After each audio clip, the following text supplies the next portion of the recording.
गांव पीपलपुर में दो बहुत ही शातिर लेकिन मासूम दिखने वाले दोस्त रहते थे। बबलू और पप्पू। दोनों की शरारतों से पूरा गांव परेशान था। लेकिन उनकी दोस्ती ऐसी थी कि एक के बिना दूसरा अधूरा लगता था। एक दिन बबलू और पप्पू चाय की दुकान पर बैठे थे। तभी गांव के पंडित जी उनके पास आए और बोले, अरे बबलू, शादी करवा ले बेटा, देख तेरी उम्र निकल रही है। बबलू ने तुरंत चाय का कप रखते हुए कहा, पंडित जी, आपकी बात से एक सवाल याद आ गया।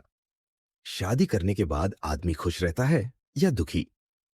पंडित जी ने लंबी सांस लेकर कहा, बेटा, ये तो इंसान की बीवी पर निर्भर करता है। पप्पू जोर से हंसा और बोला, फिर तो बबलू की शादी करवा ही देनी चाहिए। देखते हैं उसका नसीब कितना जोरदार है।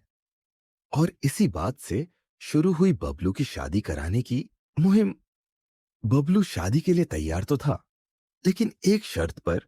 लड़की को देखने के लिए पप्पू उसके साथ जाएगा, क्योंकि दो आंखों से देखना ठीक होता है, लेकिन चार आंखों से सब कुछ साफ दिखता है। गांव में सबसे अच्छा रिश्ता गुड्डी का आया। गुड्डी बहुत समझदार और चालाक लड़की थी, जिसे किसी बेवकूफ से शादी करने का कोई इरादा नहीं था। लेकिन पप्पू ने ऐसा जाल बुना कि गुड्डी को भी मानना पड़ा। रिश्ता पक्का हुआ, शादी की तारीख तय हुई और पूरे गांव में ढोल नगाड़े बजने लगे। शादी के दिन पप्पू ने एक चाल चली। उसने सोचा, अगर बबलू शादी कर रहा है तो मेरी जिंदगी खराब क्यों हो, मुझे भी कुछ फायदा मिलना चाहिए। पप्पू ने शादी से पहले बबलू से कहा, देख दोस्त, शादी के बाद बीवी से डरकर मत रहना।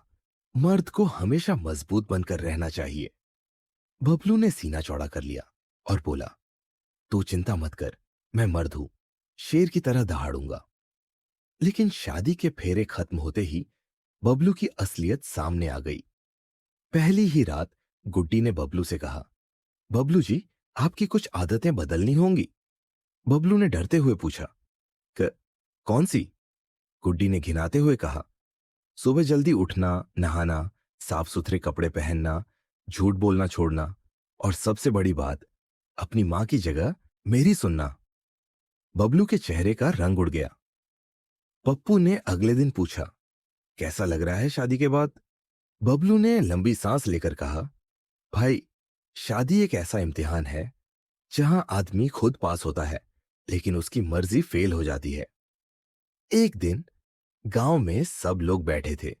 तब पप्पू ने मजाक में बबलू से पूछा, तो दोस्त, शादी के लड्डू कैसे लगे? बबलू ने जवाब दिया, भाई, शादी के लड्डू वैसे होते हैं जैसे ठेले वाले के गोलगप्पे। पहला खाओ तो मजा आता है, दूसरा खाओ तो और चाहिए, और तीसरे के बाद लगता है कि पेट फुल हो गया, लेकिन मुंह से मना नहीं होता। गुड्डी वहीं खड़ी थी और बोली, और चौथा खाते ही आदमी को समझ आता है कि उसकी जिंदगी के फैसले उसके हाथ में नहीं रहे। पूरा गांव हंसी से लौटपोट हो गया। शादी के कुछ महीनों बाद बबलू को एहसास हुआ कि शादी सिर्फ मजाक या मस्ती नहीं होती, बल्कि एक जिम्मेदारी भी होती है। धीरे धीरे बबलू और गुड्डी की नोक झोंक प्यार में बदल गई और शादी के लड्डू मीठे लगने लगे। और पप्पू, वो अब भी शादी से दूर भाग रहा था। कैसी लगी आपको ये कहानी? अगर बबलू की शादी ने आपको हंसाया तो कमेंट में शादी के लड्डू मजेदार है लिखें, और वीडियो को लाइक, शेयर और सब्सक्राइब जरूर करें।